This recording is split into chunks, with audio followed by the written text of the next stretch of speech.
Hey, so it is my last day in Rome. I need to pack my gear up and catch a bus to Florence.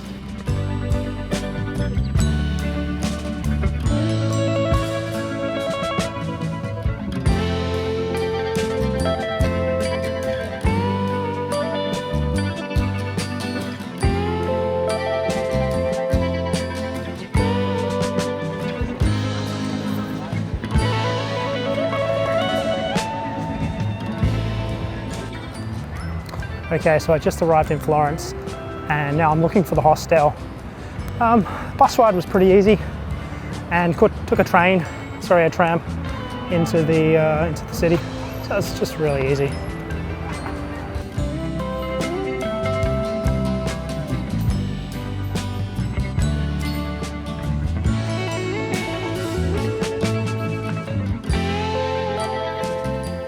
So this is the Hotel Archie Rossi. It has a lot of common spaces and generally pretty good vibes. I stayed here for 2 nights and then another spot for 2 nights. Met some great people here. So I've just arrived at the hostel and I'm pretty impressed. Look, the place seems really tidy. Clean sheets, not those really thin ones. The bathroom looks nice, lots of space. They give you a large amount of space for your locker and an actual key, which is a nice touch. Still had to pay €1 for a towel, but that's pretty standard. I think it should still be free.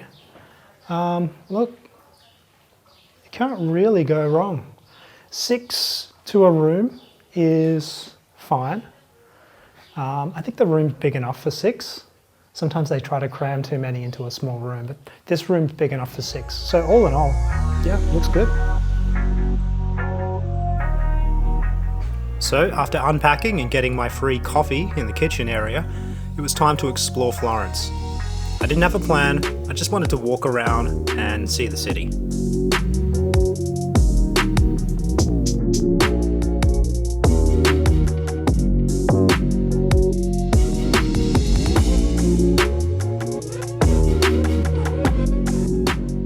Check out this little guy. Not street legal back home, I think it should be.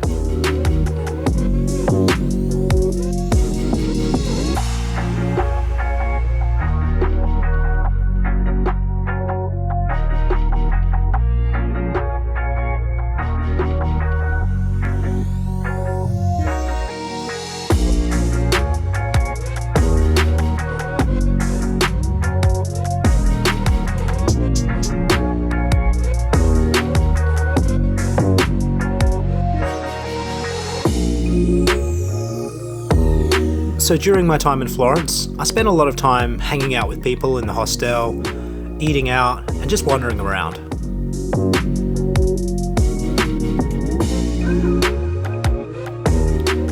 Florence has a lot of really bold and ornate architecture, scenes that make you just kind of stop in your tracks and want to take a photo.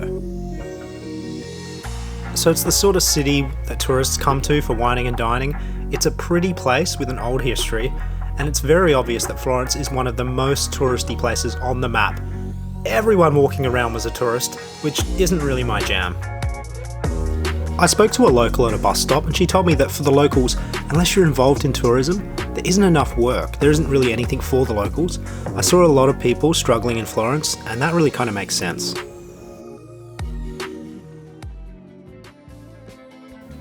This is Sagrano. It's all gluten-free. Their signature meal is a giant focaccia sandwich.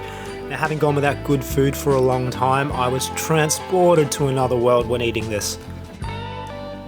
A world where the streets were paved in gluten-free bread, and I could eat all the gluten-free bread I wanted each day, live in a bread house and drive a little breadmobile to work each day where I would make toasters out of bread. Anyway.